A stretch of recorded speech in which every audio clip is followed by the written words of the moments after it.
Hey everybody, what's going on? Eric here with Switch Adapted Toys, and today I'm going to be showing you how to adapt the Fisher-Price Boppin Beaver.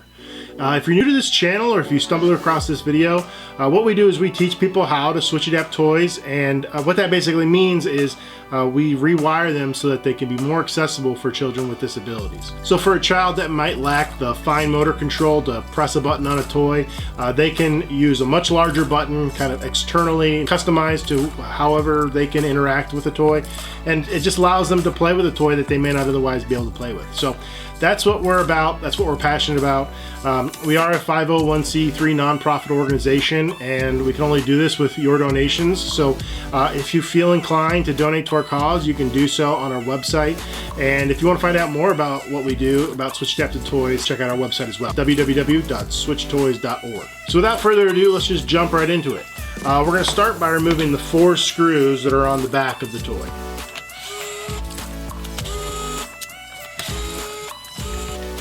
So with those 4 screws removed, we should be able to kind of separate the 2 halves of the toy, and we can disconnect this wiring harness right here. This will just make it a little bit easier on us.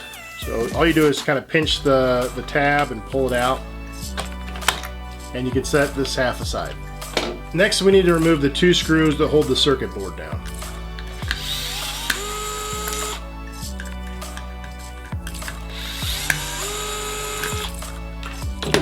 Alright, so if we look at the circuit board, what we're essentially going to do is bypass this switch right here. And so if we flip the board over, we can see where the switch is kind of attached. And what we can do is solder our headphone jack wires to the 2 most outside prongs. So before we do that, what we need to do is drill a hole into the toy so that we can get our headphone jack wire in there to solder. And I think a good place to do that is right here in the front. Right on his kind of wrist area of his hand, I guess you'd call it. Right there, we should be able to drill in, and we won't cause any issues. We won't hit anything on the inside of the toy. So right there is where we're going to drill. Just like that. Alright, so before we go ahead and solder our headphone jack wires, we need to do some things to get this ready. And first thing we're going to do is we're going to strip back the exterior casing of the wire. Just like that. These headphone jacks come in a couple different styles. This one is a stereo headphone jack, and so there's 3 wires, but you might have a mono headphone jack and it just has 2 wires. If you have a mono headphone jack, all you need to do is strip back the casing on each of the wires about 1/4 inch, and you're good to go. If you have a stereo headphone jack, what we're essentially going to do is turn this into a mono headphone jack. So we need to combine 2 of these wires together.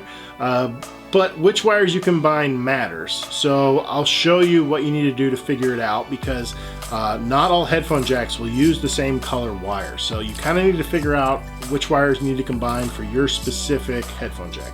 So to do that, what I'm going to do is strip back the casing on each of these wires about 1/4 inch. Just like that. And you're going to need a couple of things. You're going to need a multimeter, and you're going to need a switch button. This is our mini switch. We 3D print them. Our files are available on our website where you can get those files. If you have access to a 3D printer, it's a great way to make your own switch. So check that out on our website, www.switchtoys.org. I'll put a link in the description. But what I'm going to do is I'm going to plug in my button, and I'm going to turn my multimeter to ohms. Okay. So what I'm going to do is I'm going to touch my probes to the exposed wire, and when I do that, you should see on the multimeter it should still say OL. If you're getting a reading right away, that's basically telling you that you've got the wrong combination of wires and you need to try a different combination. So as soon as you've got a combination that still says OL when you're touching the wires, then you can go ahead, this is kind of hard to do with one hand, but you can go ahead and press your switch button, and whenever you press the switch button, you should get a reading on the multimeter. And when you release the switch button, it should go back to OL. That's exactly what you want, and now I know that this headphone jack is ready to go. As long as all 3 of your wires have casings on them. If for some reason one of your wires don't, which is really common, what you'd want to do is use some heat shrink wire cover or electrical tape to kind of cover up that exposed wire so that just the tip is exposed. Because we don't want that exposed wire touching anything else on the circuit board and possibly shorting something out. So just make sure that all your wires are covered and protected and that only about 1/4 of an inch of the exposed wire is showing. Alright, so now that my headphone jack is ready, I can go ahead and fish my wire through the hole that I drilled.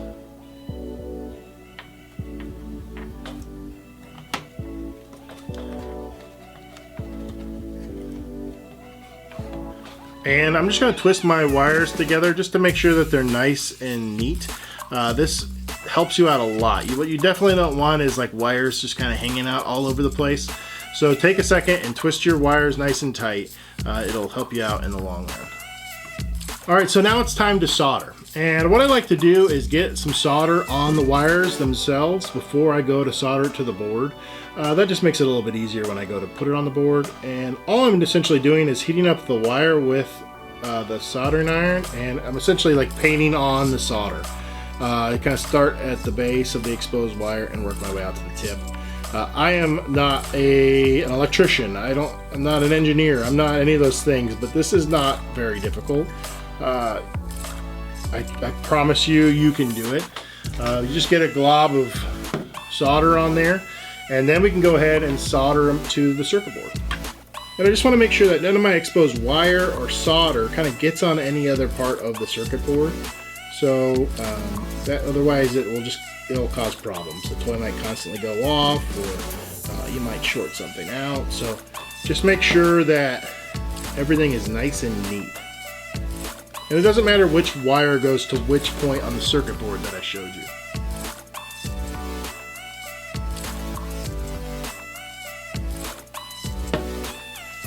Alright, and just like that, we are soldered. And you can kind of give your wires a little bit of a tug and make sure that they're nice and secure.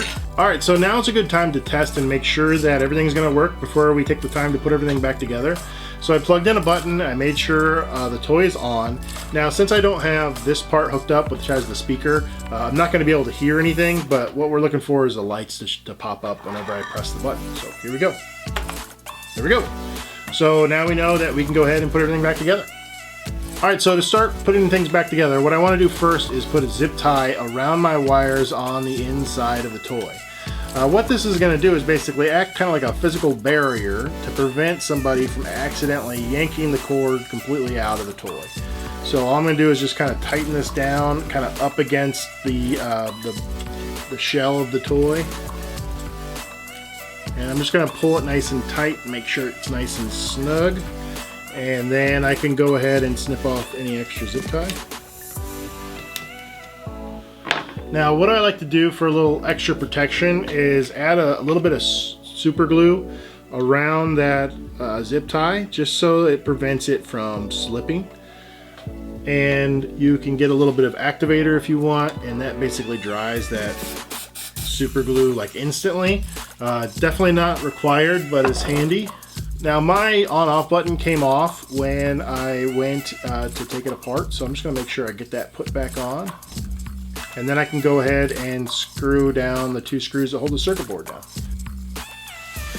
If you're using a power drill, you just want to be real sure you don't over tighten those screws and crack the circuit board.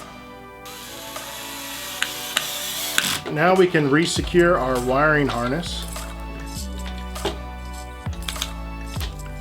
And that just pushes right in. And then we can slip the 2 halves of the toy together and screw in those 4 screws.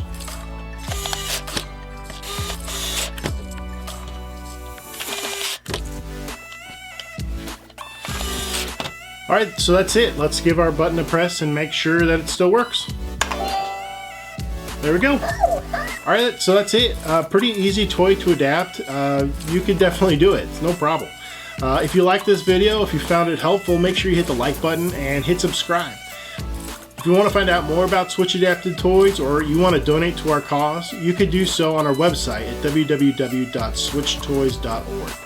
If you've got a group or an organization and you want to adapt toys kind of on a bigger scale for kids in your community, you could form what we call a switch chapter, and I'll put more information in the description. Lastly, if you're interested in a switch adapted toy but doing it yourself just isn't your thing, we do have an Etsy shop where we sell pre-adapted toys that are ready to play with, so I'll put a link in the description for that.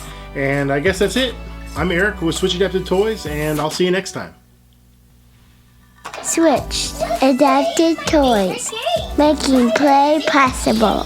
What shape should we look for? Star! Twinkle, yellow star. We see where you are.